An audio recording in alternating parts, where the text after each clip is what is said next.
Welcome to this ELOC session that we have today, and we are, as always, we are celebrating Erno's amazing career and successful work as a scientist. And this time we have Mirjamaija Mikkilä Erdman as a presenter. And before I go there, I will tell something about the schedule, how it will be. So Mirjamaija will be first giving I introduce, then Mirjamaija will give a presentation, and then Erno and Mirjamaija will be discussing together about the topic of the talk. And then after that, we have an opportunity to have a small group discussions about a question that Mirjamaija, Professor Mikkilä Erdman has chosen for us. And after that, Jake McMullen will be closing the session. And that's it. And we have had quite many presentations already in the series. And we are continuing the whole year and hopefully next year and many years after this. So welcome to this event, celebration event. So the topic is very timely topic today in Mirjamaija's talk. It's about how to support students in this area, in this era, and especially conceptual change in science literacy. Everyone knows that this is a critical area of human life and academic life and societal life nowadays, and very critical in our survival as well. I thought to kind of start from the beginning when I learned to know you, Mirjamaija. So this is a kind of exceptional time. Like I know personally the presenter from quite a long time, like 1990s. This is from 1996, 10-year anniversary of Center for Learning Research. And I can show you that there she is, and here's someone we know. Okay, and some other familiar names as well. So when I learned to know Mirjamaija, she was an assistant in the Department of Education, and I was a student at those days. And then we both were part of Center for Learning Research, and I think like that's a very major part of our groups, like research groups and learning researchers in Turku. Like this is our grounding. And Erno has been the one of the founders of the Center for Learning Research, and it's very important part and contribution of him as well. Mirjamaija's PhD was done and completed in 2002, and it was about conceptual change and texts. And then she became a professor of teacher education a few years ago, and her topics of research has been text comprehension in different formats and conceptual change in many ways. And university students have been participants very often times. And learning is the topic there, and also teaching and teaching materials are the topics in different kind of areas. So Mirjamaija as a researcher has been doing many multiple kind of topics and using also very variable research methods, not only quantitative but also qualitative research methods, experimental methods and novel methods, eye tracking and these kinds of things. And textbook studies are, I would say, like a very important topic of your research. So we are very happy with the research group for mathematics teaching and learning to welcome you to participate in this series of ELOC. And I give you the floor for your presentation. Welcome dearly, Mirjamaija. Thank you, dear Minna and Jake and all who you have been organizing this very interesting and inspiring seminar. Really, I'm very honored, and I want to honor Erno's very many-sided and interesting career, and as a former doctoral student, I really thank you in many ways. And actually, I thought that I would tell an anecdote about the beginning of our sort of joint story. You showed the picture of '96, and I think that our first sort of begegnung was that 1986 in the spring term. I was standing in Lemminkäisen Katu 1, and I was studying educational sciences as major, and German culture and language as another major. And you came and asked us, we are a group of students, would one of you be interested to host a German student named Kabi Ebli? That was a kind of very interesting, because you were a postdoc with Professor in his Professor Ebli's laboratory in Zurich or Bern, and you came back, and he was celebrated as a honorary doctor, and he brought his daughter with him, and the wife as well, and then so we met.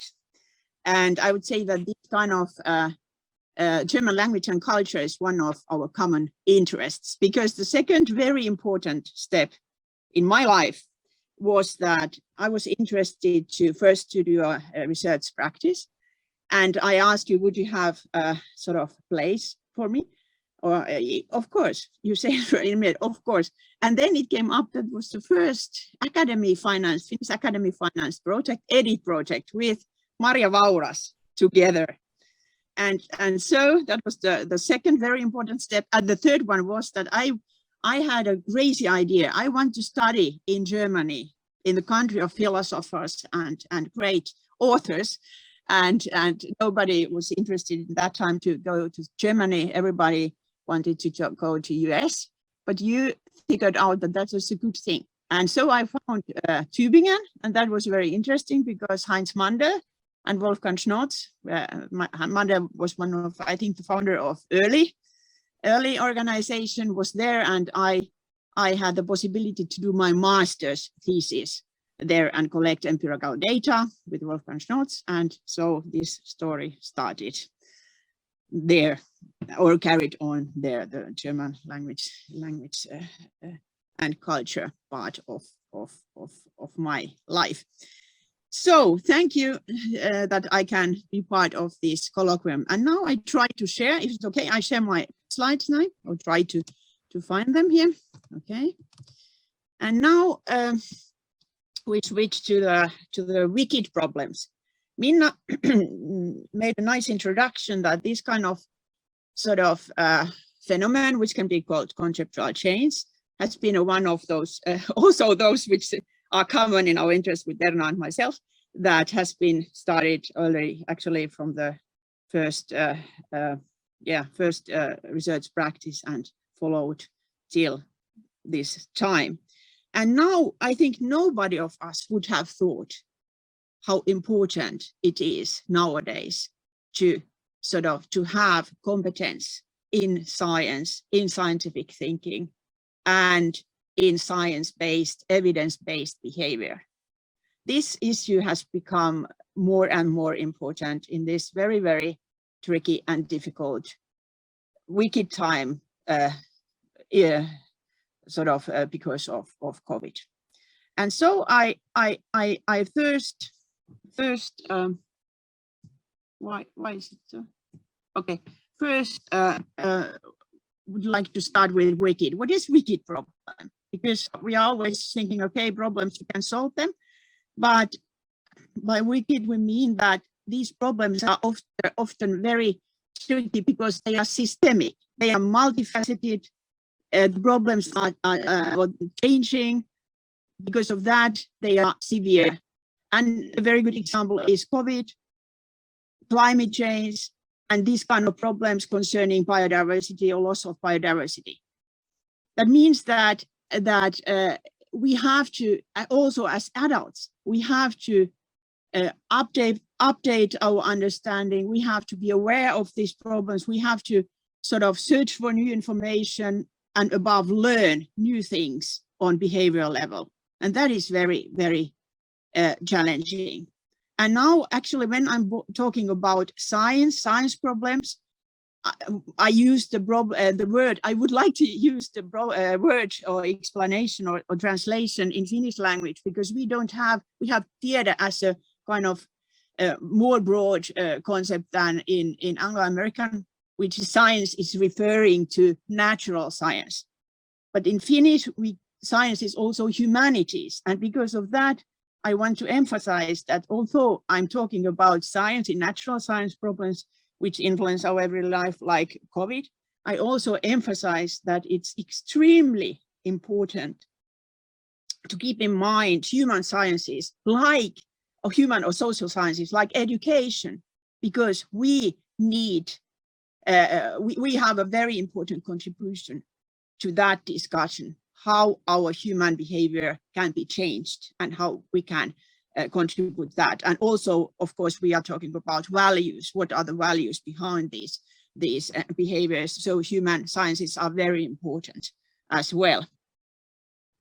So the problem in times like now in COVID is that it is rapidly, the information concerning this virus is kind of very many faceted, and there are many different sciences part of producing new knowledge. That means that sometimes we experience that even it is evidence-based, it is some kind of even counterintuitive, it's very complex, factually very difficult, and conceptually very difficult to understand. And that means that often these wicked problems like COVID, or another issue is energy, our energy problems. That means that it's required that we have many sort of different concepts and conceptual understanding, which helps us to solve that problem. Like energy, if you deal with energy problems, you should understand photosynthesis, for example. That means that it's not only one topic which is important, it's kind of many topics which are needed to understand and also to behave according these things. And what has been very sort of interesting is that because of COVID, for example, science is surrounding us all the time. In media, like in newspapers, news in radio, or in internet. We are all the time, when we listen to news, some experts are interviewed, they give their talks, and so on and so on. But the problem is that the knowledge is often comes and we experienced it very fragmented, and it is actually, of course, it is presented in different sources and in different forms. It can be written, it can be oral, like the interviews often, and so on. And that is also a challenge. And so that means that often sort of the basic thing, like now when we think about COVID and we think about lessons learned in school, what kind of sort of phenomenon are viruses, how we cope with viruses. I think many of us had to experience kind of conceptual change, because we thought that it's not sort of infectious, how to say, via air, that this aerosol is the point, and because of that it's important that you use mask and so on, and so that these kind of things were quite new actually for us. And that means that it was very sort of kind of, it was not, I think, evident for many of us what kind of problems we are confronting and how to really to change our behavior in everyday life, and where to find the reliable knowledge, and how to really to structure our everyday life, and so on and so on. And so that means that many of us had to some extent again experience conceptual change. And so I think that those messages which I want to share with you is that I think many of us experience really in plural conceptual changes during our lifetime, and that's quite normal and kind of typical also for adults, not only for children. So conceptual change was needed and is needed, and I refer to this specific form of learning in which individuals are more or less radically changing their existing knowledge or conceptual structures and perceive the world from a qualitatively different perspectives. Again, back to the classics, or now back to classics. Stella Wozniak had already in the beginning of 19th make excellent work in conceptual change and found or categorized conceptual change in kind of as a continuum. In the one side, there is this kind of enrichment kind of phenomena where we are simply adding new facts or even concepts as a facts in our existing knowledge structures, and so these kind of changes are quite minimal, and we are actually not changing in these enrichment kind of conceptual change our framework theory, which means that the framework theory includes the kind of ontological and epistemological underpinnings of our knowledge system. What is knowledge? What does it mean to be in the world, and so on? They are very, very, very important part of our knowledge system, and it can be called as a kind of framework, as a kind of skeletal structure, and kind of really containing our deepest commitments concerning how we understand the world. And this enrichment seems not to touch these framework theory. It's very often we think that it's kind of a school learning, that you can actually define something, concepts and so on, and pass the test, but you don't really understand the phenomena on a deeper level. And that means that in solving and coping with these wicked problems, this enrichment is not enough. And we take I take an example of photosynthesis, and we know that actually Enno has worked in Pittsburgh with Usen and write an interesting article about how to learn and what is possible to learn via sort of enrichment or induction, and it seems to be evident that photosynthesis and these kind of concepts are not possible to learn through enrichment in a situated learning setting. You can't observe, you can't touch, you can't understand the phenomenon. That means that it is a challenge. And so the one of the very sort of, for example, in this phenomenon, which is really the basic of understanding ecosystem, understanding loss of biodiversity, understanding of climate change, and so on, means that we should be aware of our prior knowledge, and we have to sort of change our everyday and very human-centered notion of food. That we get it somewhere outside, and that means that these kind of change which has the critical distinction embedded that the unique sort of in plants is that they can produce the energy containing substances by themselves. That is energy is produced by plants through photosynthesis.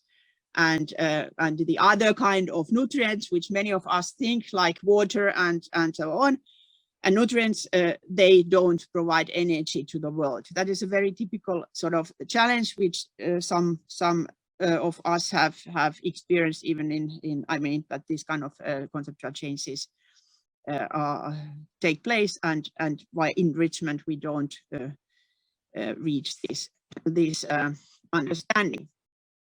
So that means that kind of revision, Stella Wozniak called this sort of actually this conceptual change learning kind of reorganization, revision of the existing knowledge structures. And that means that this is a very significant, a very significant type of conceptual change, and actually very difficult one, because it has to be intentional, and it often requires systematic instruction. That means that on your own, at home, sort of as autodidact, it's very difficult to learn those basic concepts which are in these natural sciences or life sciences like biology, very important. It seems to be not possible to learn on your own. You need teaching, you need to invest time and so on. And it means it shows further. It seems to be that the metacognition is very crucial in this revision process. In enrichment kind of learning, it seems to be very automatic, that you just match and add some kind of sort of facts on your knowledge structure. But in revision, you should be aware of first of your prior knowledge, and then sort of kind of have this kind of meta-conceptual awareness, which can be seen as a part of metacognition.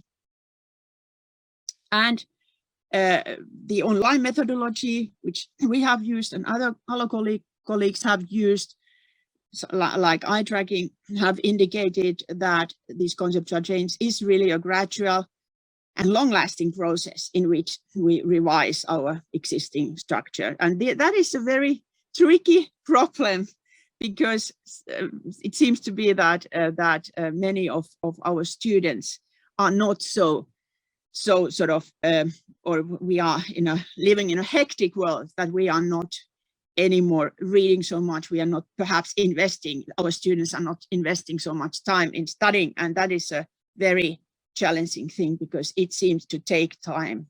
Even lifelong journey is a kind of conceptual change if we take the studies in expertise, where we are all the time sort of revising and learning new understandings and so on and so on. It seems to be a lifelong journey.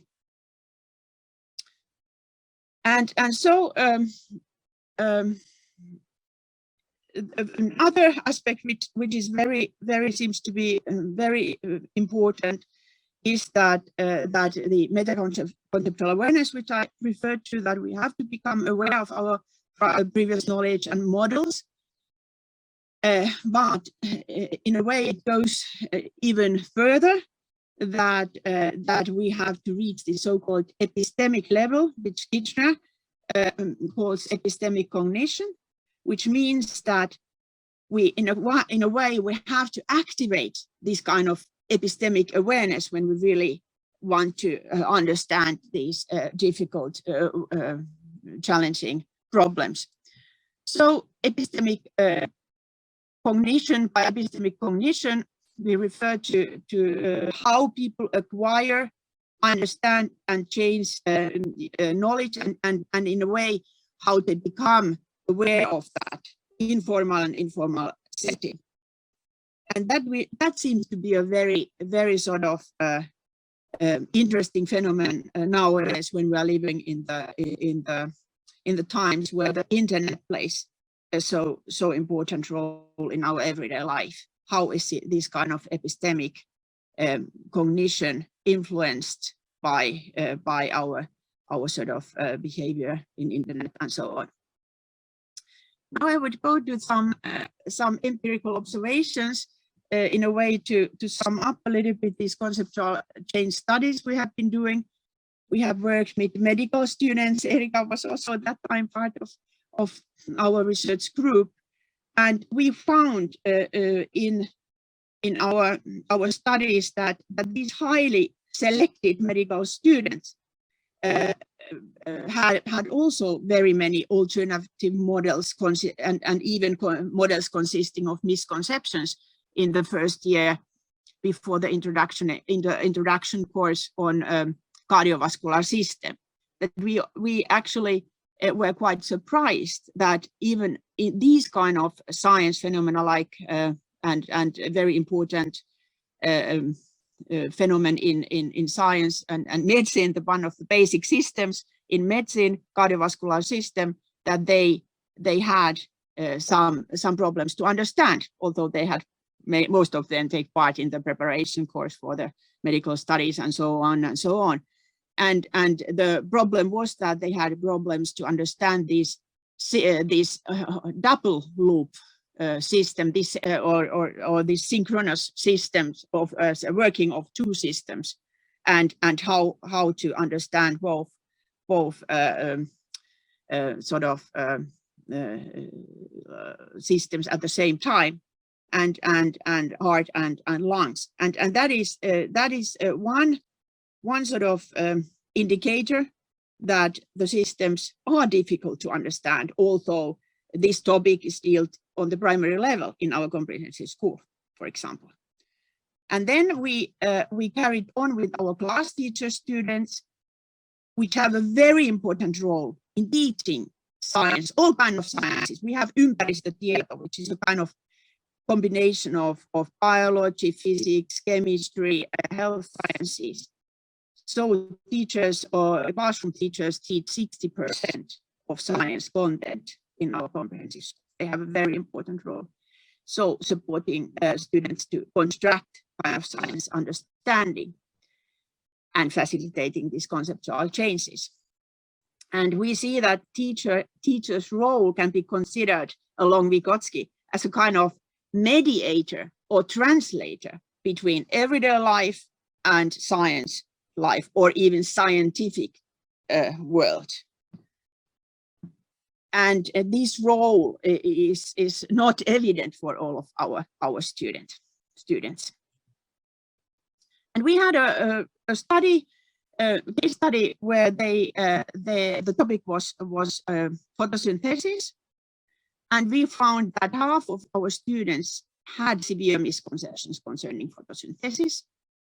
And most of them thought, like many children, that a plant takes energy from the soil and so on. But after we gave them a refutational text, which means that the text is constructed so that it first tries to make the student aware of the possible misconceptions, and then kind of help them to edit these misconceptions and give the scientific explanation. These kind of texts help them to revise these misconceptions and alternative models.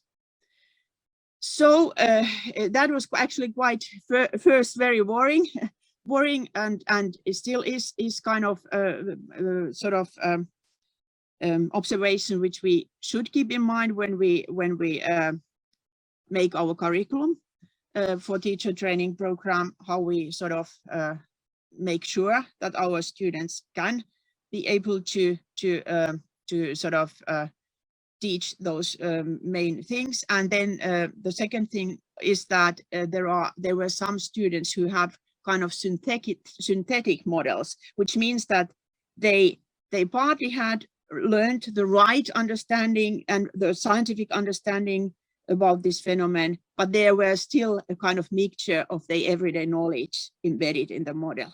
And it seems to be that these synthetic models can be also kind of a tricky problem one.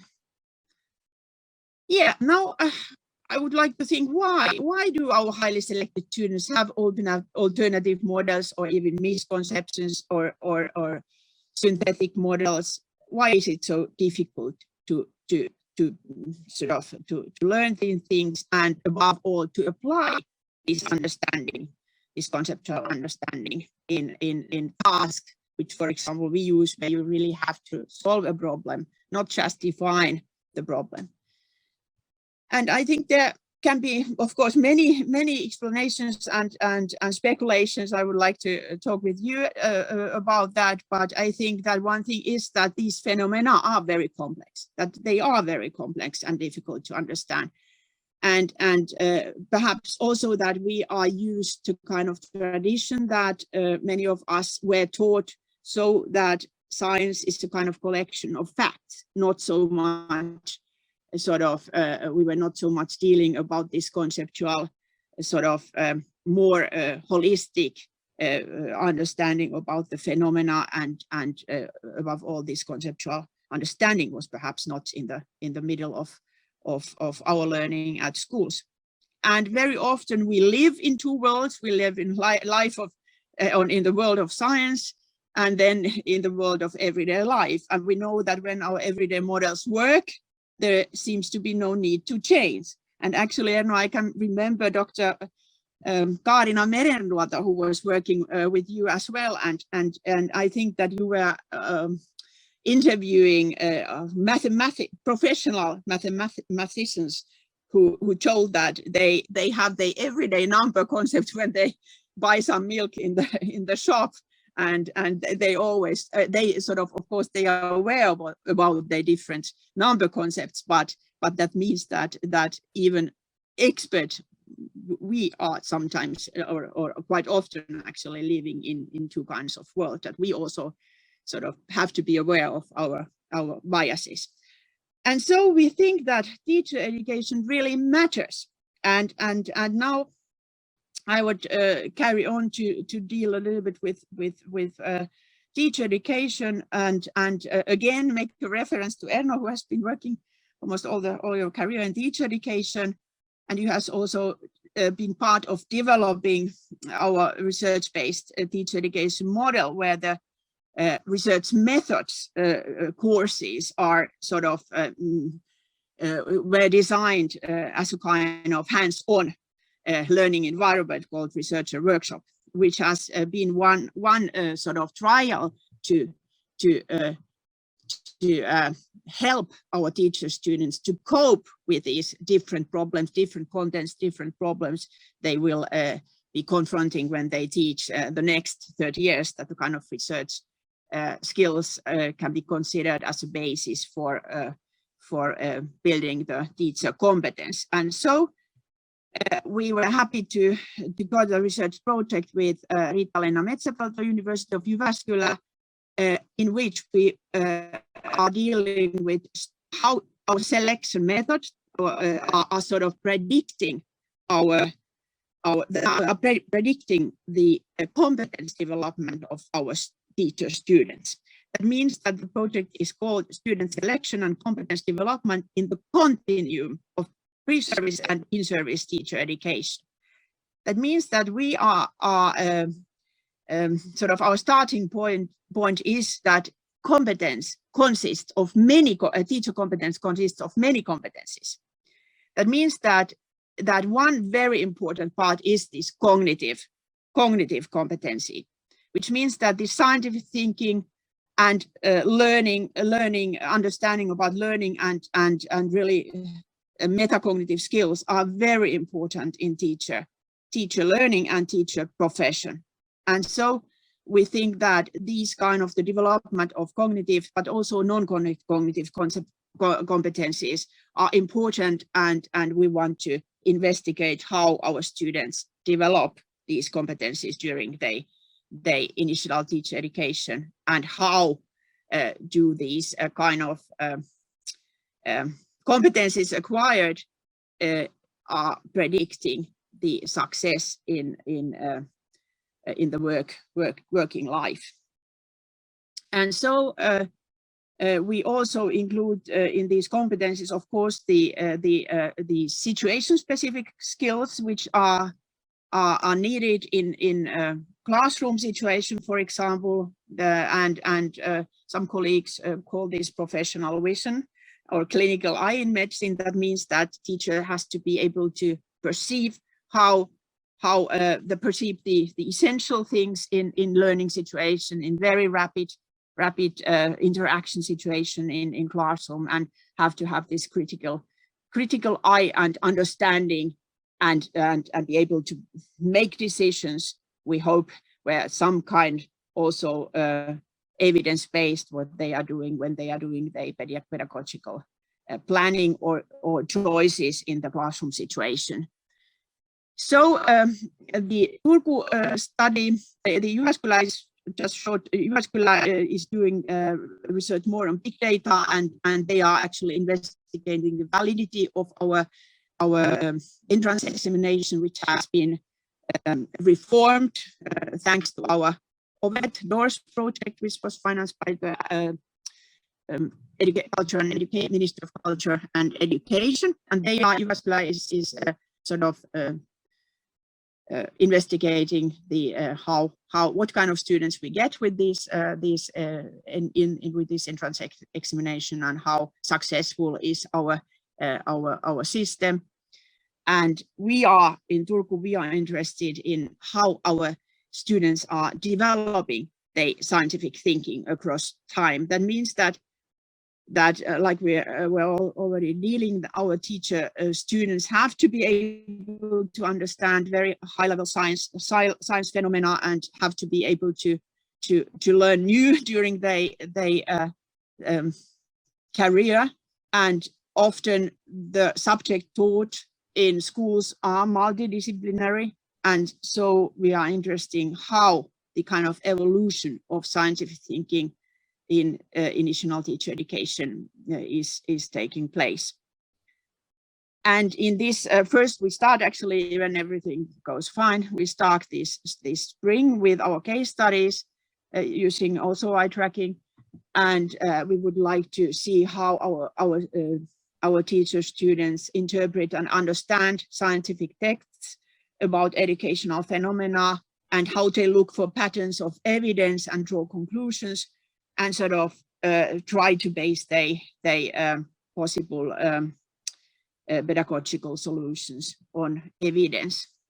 Actually, last spring we made a first study with our first year classroom teacher students, in which we simulated a kind of internet reading process with them, and asked them to write synthesis based on sources, 3 sources, with the task, please try to find evidence why it is important to use mask in the school.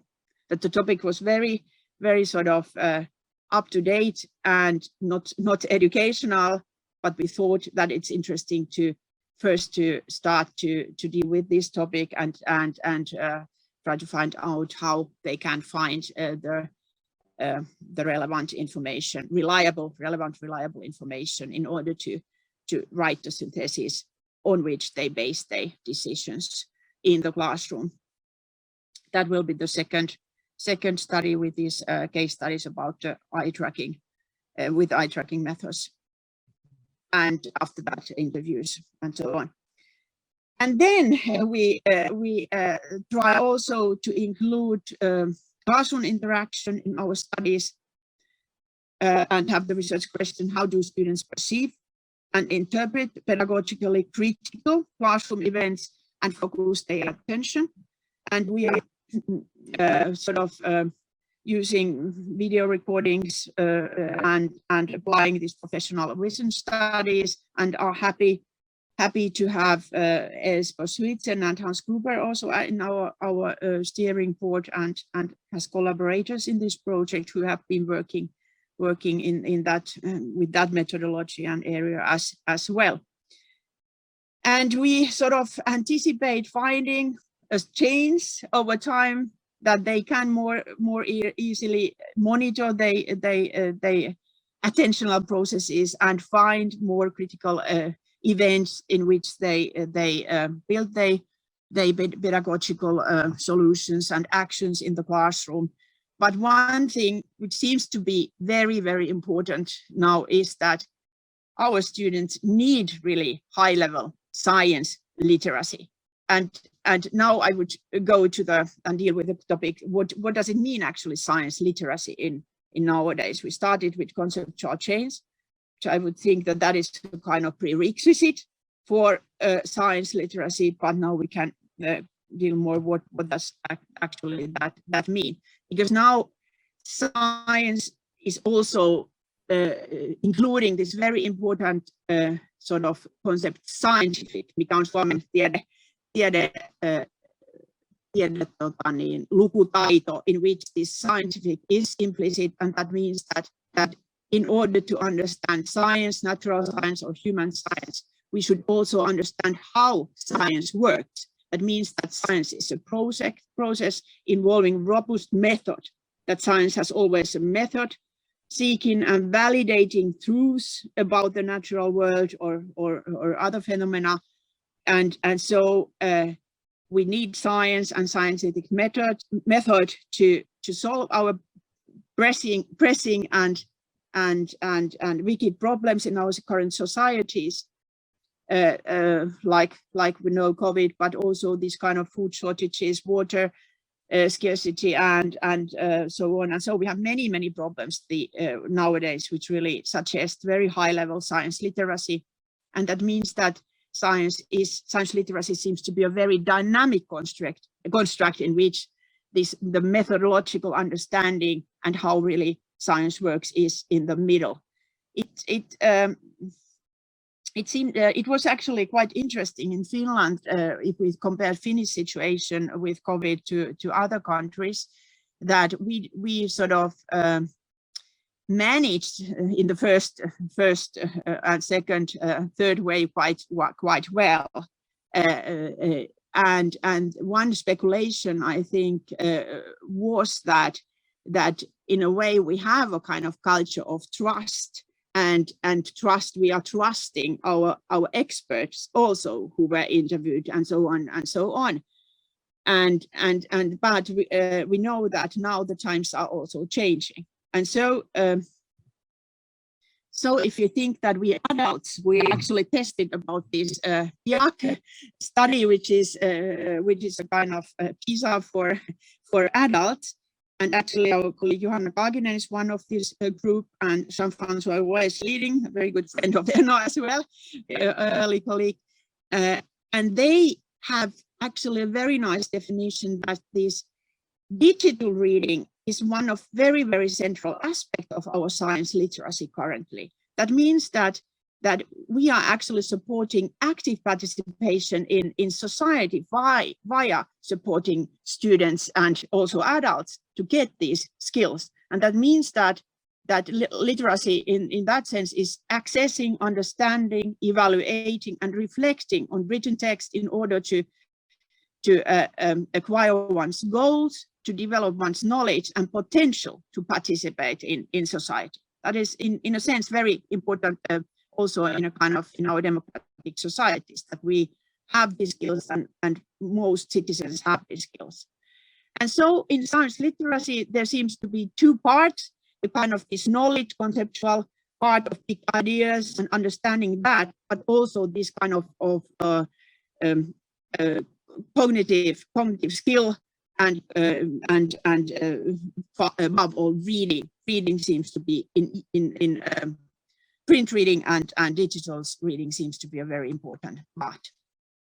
But it seems to be that the science literacy is not enough in order to, I mean, if we are thinking about how to deal with the question, how to support many students and in from primary level to higher education level, we have come across the concept science capital, which was inspired by Bourdieu, the famous sociologist of education.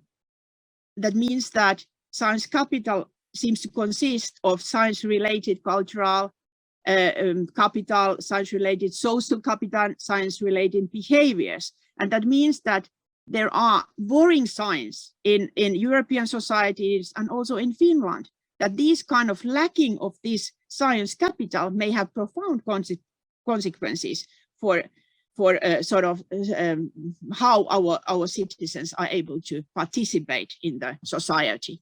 And so we are coming to our other this Finski project. We were talking with Minna in the beginning.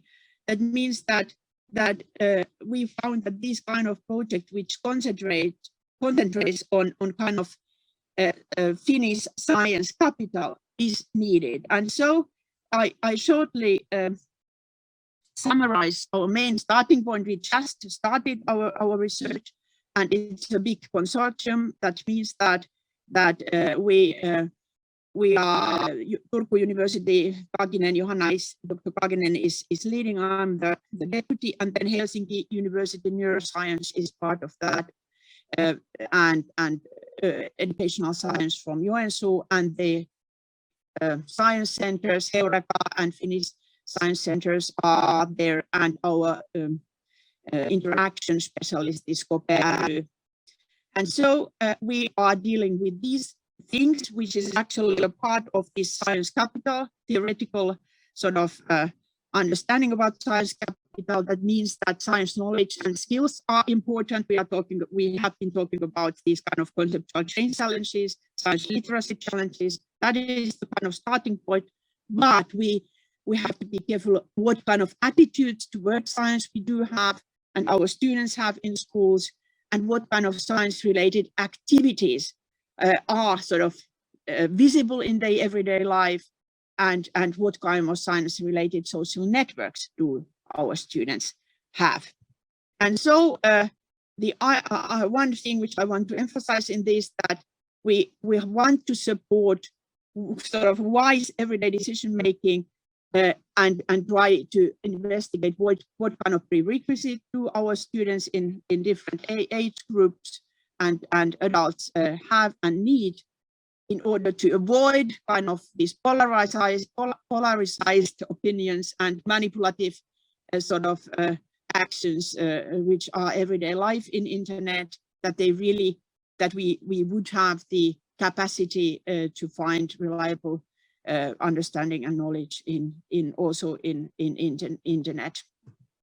And so we want to combine theoretical and methodological aspects from different disciplines, psychology, education, and so on, social science, and then develop research methods, also new participatory methods that we can engage those who benefit from our research, and who are not sort of not yet interested in sort of learning these things. And so Heureka, for example, is very important, this kind of out of school environment for learning these things and reaching different groups who are not yet interested in science phenomena.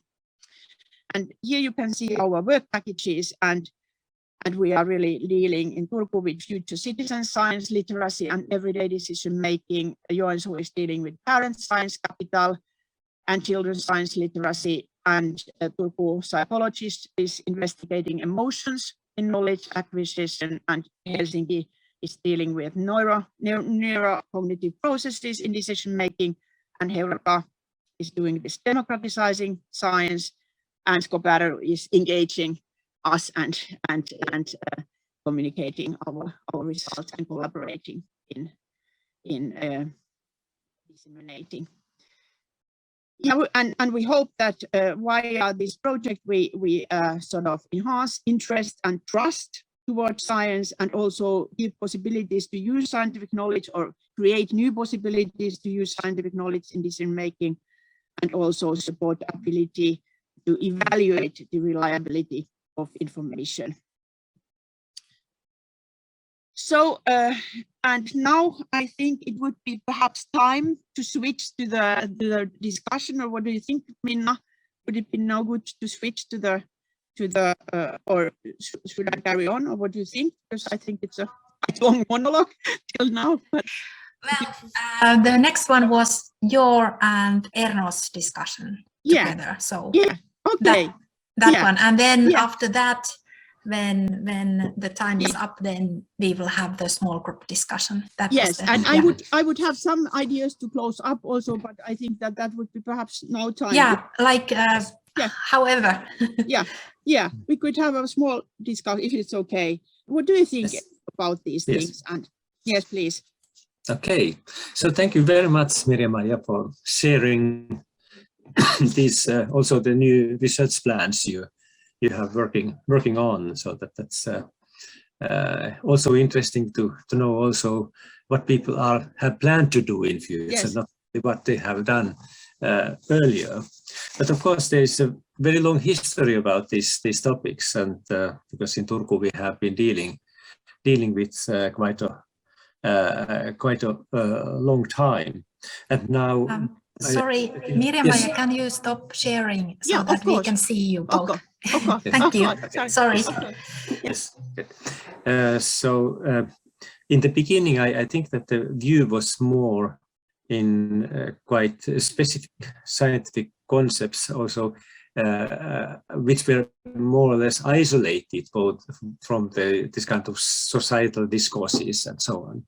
But now I understand it really is a good time to move towards more this kind of topics which some researchers call socio-scientific problems, where the science problems are deeply embedded in cultural, political, economical things, and you have many times mentioned here the current COVID crisis. It's typical of that. This let's say the medical and biological part of that is only a part of the problem. There's so many societal and economical connections. Climate change is the similar issue, that it cannot only be seen as a natural science phenomenon, but it's a complex of everything. And this raises the question of the role of conceptual change theory. So because that's something we have been discussing in when we look if conceptual change theory can also be applied in professional fields, and it seems that it is so that conceptual change theory only covers a part of these challenges we have, that we are dealing with kind of multi-layer knowledge situation, where we have the underlying, let's say, natural science knowledge or social science knowledge, but then there are professional practices, cultural belief systems, societal organizations, and this really, as you mentioned, is extremely complex, and also explains why it's not always so easy even for experts to agree about something. And last week we have had good examples of that, because all the experts seems to have different opinions we have to do with the COVID at the moment. But what do you think that how, for example, in teacher education, how we could try to deal with this extremely kind of challenging complexity? Yeah, I think that in a way we have to start with primary school students, in a sense that I think that, or I hope, like we are actually now today there in Salo in one school, that if we sort of start with them to, of course, we support the high-level reading skills on print, that they want, that they are willing to read and they are able to read, and then we go to the internet world and we stimulate the kind of internet and give them sources, try to focus in one domain and try to model how to search, what kind of search question do you have in order to put complexity in a kind of smaller part, and how to combine these different aspects or even opinions. And then I think that step by step, if we start already in the primary, let's say 5th, 6th grade, to teach and deal with these skills in a systematic way, that then it's easier for us to sort of educate the new generation of teachers. But I think that in a way, our teacher students are quite, I talk about class teacher, Yes, actually highly selected in that sense. And so I think if we start with them also in the first year, that we really make some courses where there is, for example, master level of performance, the kind of criteria that you have to understand this phenomena. You have to sort of also have to be able to cope with these complexity and also frustrations that you don't understand. I think these notions which Johanna and those guys in psychology are also investigating in laboratory settings, I think it's important that we some way bring them in our interventions. That how can we cope with these this frustration? I can't understand, and I know I don't find the right source, or the source is conflicting with the other source, and so on. That could be perhaps. Yes, I think that this challenge is also related to different traditions particularly in so-called instructional design. We have a strong tradition coming from the Netherlands and really based on cognitive load theory, which goes basically very close to the old behavioristic ideas. You have to put things in small pieces and teach them so that there's no cognitive overload. But then there is other traditions. There are some important early works of Alan Leskold, for example, how to deal with complexity. And there the idea is that the people really have to face the complexity. And this confusing phase is very important for understanding. Whereas in this cognitive load approach, they try to avoid all confusions. So what do you think about that? I think it's an excellent idea. No, I think that's actually the things which we are dealing with, and then we have to reflect on that. We are not dealing. We have to reflect on that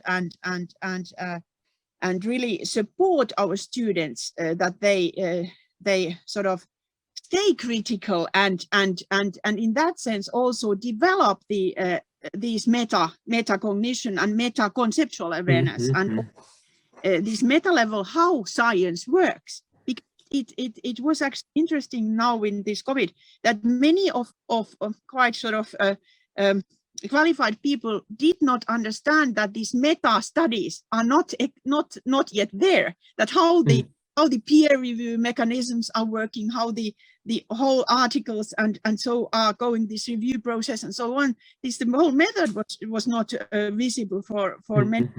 And then we were very critical why there is no evidence. Of course not, because it's so fast.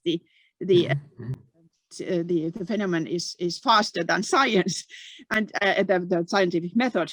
And so there were also, if I understood right, very many mistakes happening, that the review process was not so it was, there's a kind of because of that that there was so much pressure and I think that these kind of actually scientific thinking and scientific method should still be the basis, like our research work. That via these methods we can, I think, cope also with the complex and be critical. Yes, I completely agree that even we conceptualize these challenges as socio-scientific problems. That the kind of core should be this very kind of strictly defined scientific knowledge based on scientific methods. And so one interesting new opening in the conceptual change theory has been what has been there a couple of years, this coexistence of different knowledge phases, so that also the quite initial, that the everyday concepts are there still after people have learned really high-level conceptual knowledge. And this is then highlighting the importance of meta-conceptual knowledge and also epistemic beliefs, that people can, in a controlled way, move between them. But now there are kind of very strange phenomena, which is very difficult for me to understand. So that how that happens, but maybe needs more research, because there seems to be a phenomenon that people who in certain situations really seem to have very high level scientific knowledge of something, and on the same time they can believe very strange alternative theories, and they seem to be able to move between them. Is this a kind of personality disorder, or is it something which describes current culture? That is an interesting phenomenon, actually, and I would perhaps not call it a kind of personality disorder. I would in a kind of flexibility. And if we think that in US there are some people, I mean some states where it's not allowed to teach evolution, if I'm right, Jake knows better, but I mean big evolution is quite difficult in some states. And so I think that the most important thing, like you were actually pointing out, is that we are aware of our epistemic frameworks and our conceptual frameworks on which we are basing our arguments and I hope our decisions, that we can move. But if we are doing this kind of mixing up, I think it is very dangerous. And if you are a young person, I think it's very, very dangerous. But if you are an expert, I think you can deal with that, with these different frameworks, like religious framework and then science, that you have two worlds in which you live, every or science world. But if you are mixing up, I think the problem of synthetics models, and that's very dangerous. Sure. In that sense. But yes.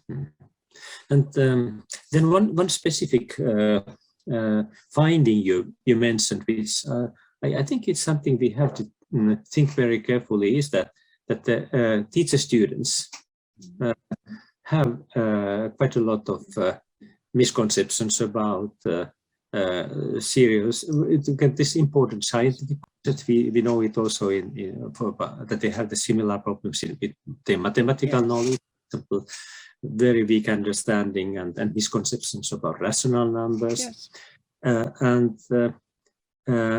We know that teachers those teacher students are not happy if we spend a lot of time teaching them these basic concepts, because they in a way assume that they already know it, and now they learn pedagogy.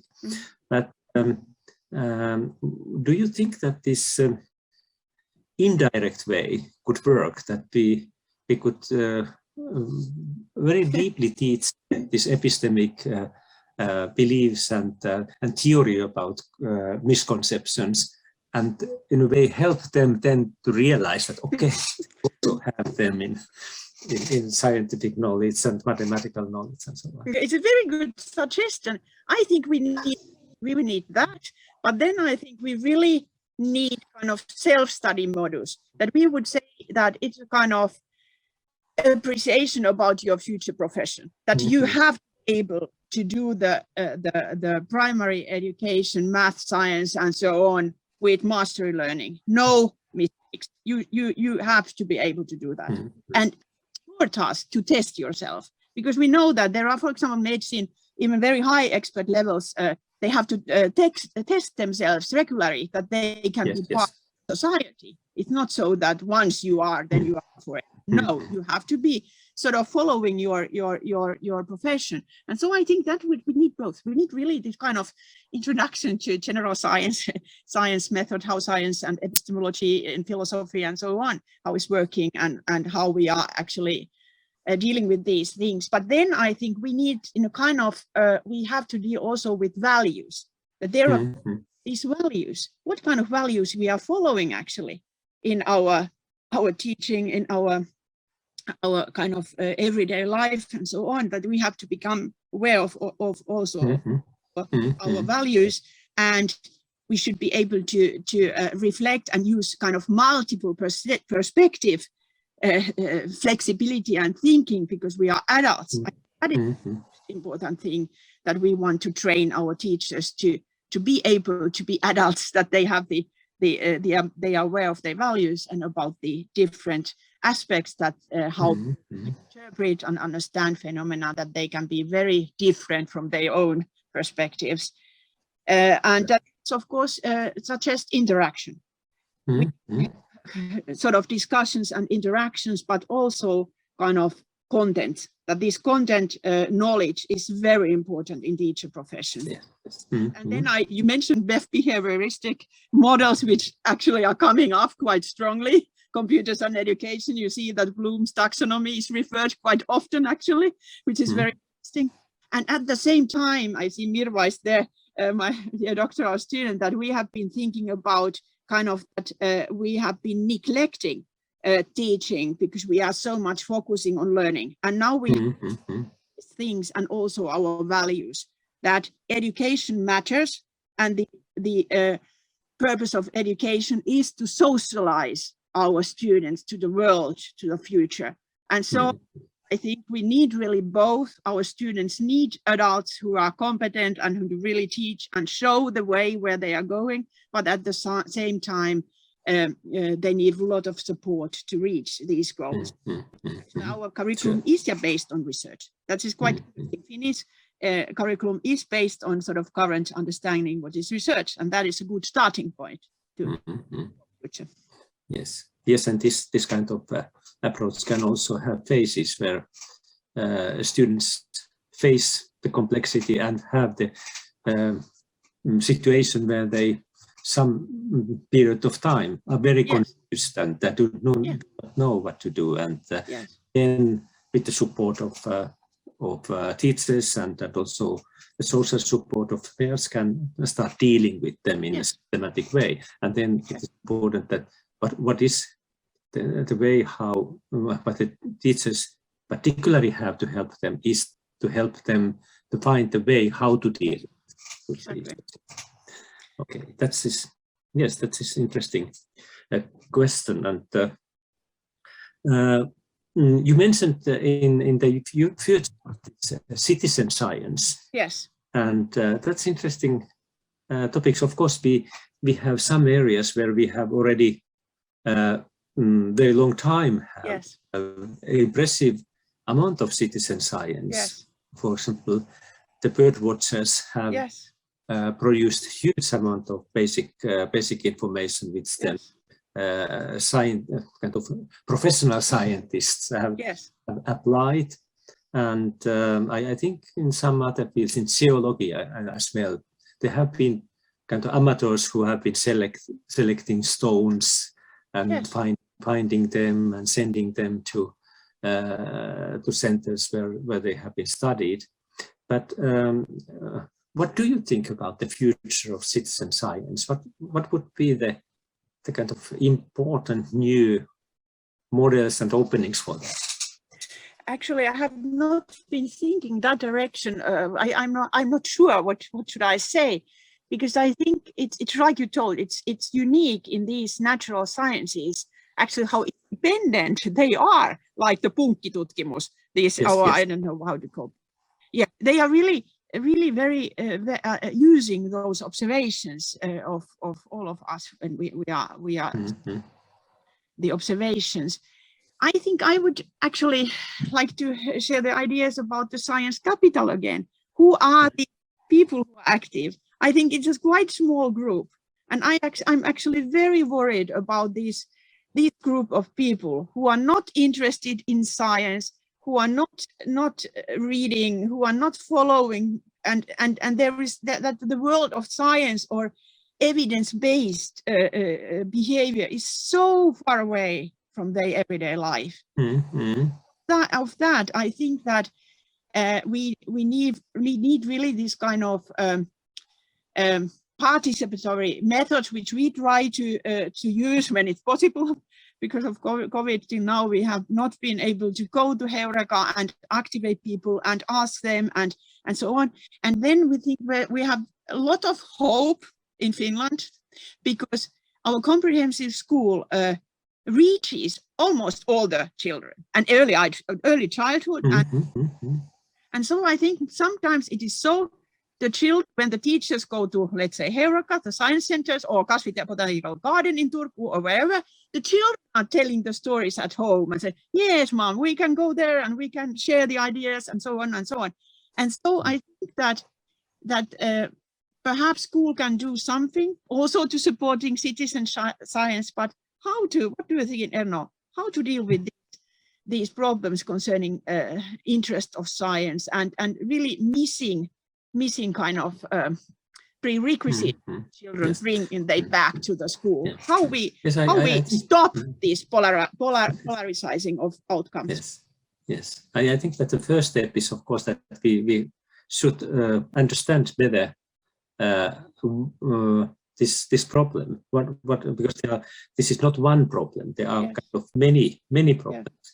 One is this complete neglection of that science belongs to some or is something which is not good for people. This kind of groups who are looking for alternative explanations to neglect science completely. But this is only part, and I think this is a relatively small part of thing. Then a bigger part is that they do not understand science, and because of they do not understand how science works, they also do not see clearly what would be the benefit of that. There's also this naive belief of science, which is often very unrealistic. So expecting that science is omnipotent and can do everything. And, I think that there are quite many kind of problems, and maybe dealing with the problem and supporting this kind of positive development of scientific understanding, and then also that not only scientists but citizens in general can deal in the relevant way with these socio-scientific problems. We probably should have different activities related to this different type of problems. Yes. And like you mentioned, the tricky thing is that there is this social aspect. That means that there is a lot of ideology, and how we sort of support our students to become about this ideological part and about the hardcore science part, which is true now today, but perhaps not tomorrow. That we have to deal with this uncertainty. Yes.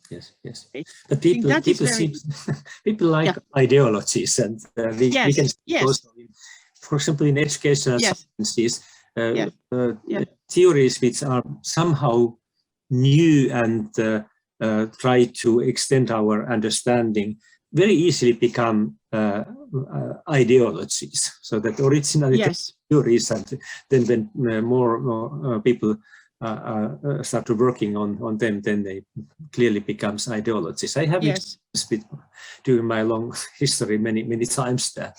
The first one was when the cognitive ideas were presented,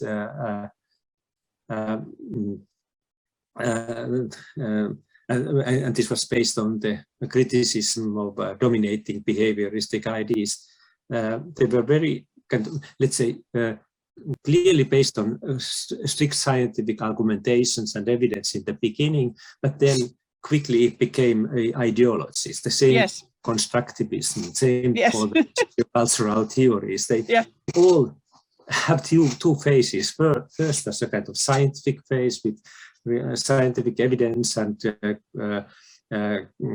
scientific argumentations, and then they become evidence. This is the theory of our group, and we have the right theory and others are wrong. And that really is a worrying. Very, very much in the way how our traditions develop.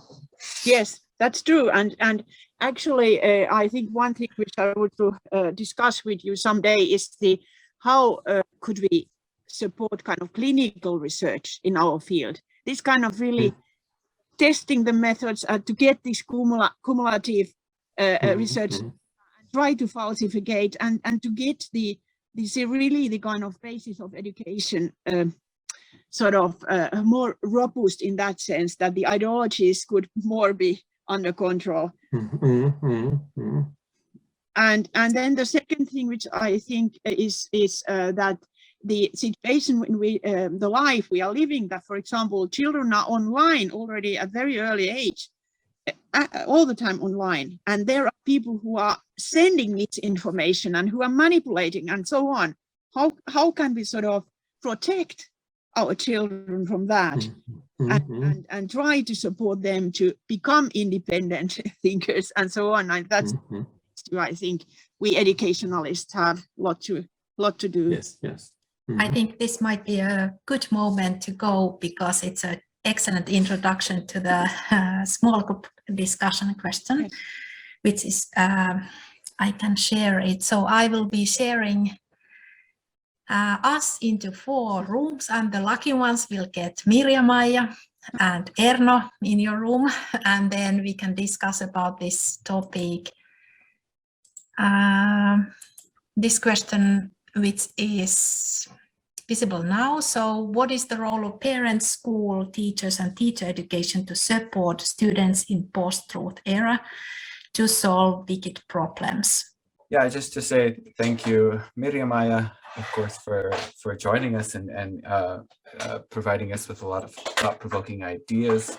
It's really interesting, and I was also struck a lot by kind of thinking about how much scientific literacy is overlapping with mathematical literacy and the kind of issues we're facing, and making conceptual change with how math teachers, or especially classroom teachers, come into our program, you know, kind of with their concept of math as a collection of algorithms, a collection of facts, mathematical facts, in the similar way as scientific facts, and how we can kind of promote this more connections between everyday life and mathematical classroom, like you were discussing with the scientific and everyday thinking, and making these connections. So it was really interesting.